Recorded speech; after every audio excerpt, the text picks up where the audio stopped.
If you feel like you need to control every detail of your birth to feel safe, you're not alone. But control isn't what helps most in labor. And today I want to talk about what preparation is really meant for, because it's not about predicting every outcome.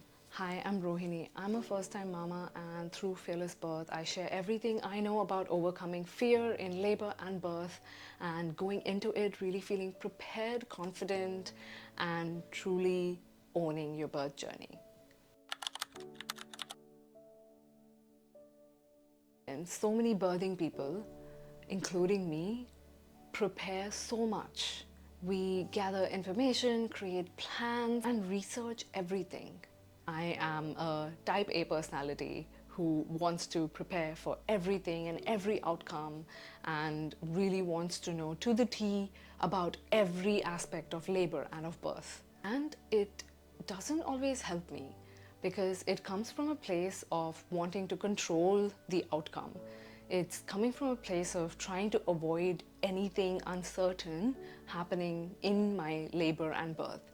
And this is mainly true about situations or circumstances that we have never been in before. So if it's a first-time experience, I want to make sure I'm over-prepared for it so that I can feel safe and I can feel like I can do this. And what I learned is, while this knowledge and education is powerful and it is supposed to be empowering, it can also lead to pressure. And that can be pressure for getting it right, pressure about making sure I do everything that I plan, pressure to control every variable, pressure to follow these checklists that we're preparing of all of the things we need to prepare for an empowering and positive labor. I remember I had created a checklist of things that I need to do the minute I hit 35 weeks gestation, because now it's time to get the baby engaged in the pelvis, and you do forward-leaning inversions, you eat dates, you drink different types of teas. Like, my list was so long, which I stuck on my fridge. And every time I looked at it, it kind of gave me this sense of pressure that, oh, I have to do all these different things every day. And when I didn't do them, it made me feel so shitty, because I was not doing the things that would give me a positive birth experience. And it's coming from this place of trying to avoid anything unexpected to happen. Actually, what helped me was the shift that I built in my mindset. Is this shift that this checklist that I've written are the potential things that I can do to get a positive and empowering birth experience, but my mental health matters. It shouldn't come from a place of I should do this, but instead from a place of I would like to do it, or I want to do it if I have the time and if I have the strength and if I have the capacity that day. Because to be honest, you're already doing a lot. You're already growing a human being. And for most of us, we're also working a full-time job or looking after other responsibilities.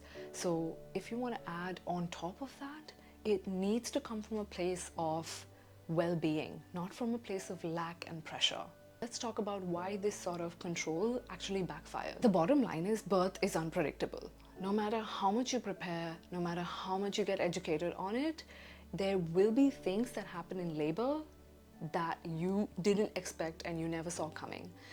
Of course, that doesn't mean that you completely disregard education and disregard preparation, but it's about this risk of over-preparing so that we can control every outcome and make birth predictable, because in reality, birth in itself is unpredictable. When we cling to try to control everything, even the slightest of deviation will make us feel like we're failing, or will make us feel like our birth experience isn't positive.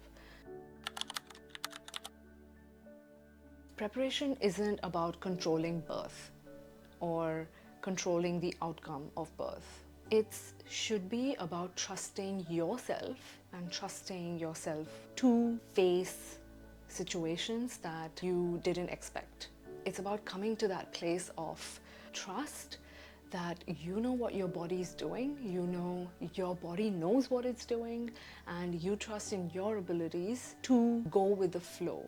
It's about trusting that your body can respond, you can adapt and that you can make decisions moment by moment. So when I finally let go of that checklist on my fridge, my body let out a big sigh because I was no longer coming from this place of control. Rather, I was coming from a place of trust because I ended up telling myself that it's okay, even if I didn't do everything on this checklist, I know I have set up all of my systems in place.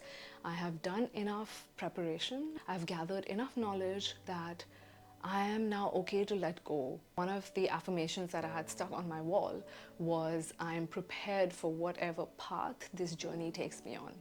It gave me a sense of, it's okay if things don't go as planned. I got this, my body got this. So when you are focused on control, you will feel like your labor is a test that you either pass or fail. But if you're grounded in trust, labor becomes something that you are participating in, that you're surrendering into. Learning the things about labor, learning how labor works so that fear doesn't fill in the gaps. Practicing tools like breathing techniques that you can use in your labor, whether it's during a contraction, in between contractions, using these techniques as your tools, not as hard rules that you need to follow in labor. And lastly, developing a mindset that allows flexibility.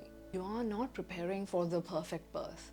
You're preparing to meet your birth experience wherever it is at and as it unfolds. When I stopped trying to control what labor should look like, I actually felt more capable, not less.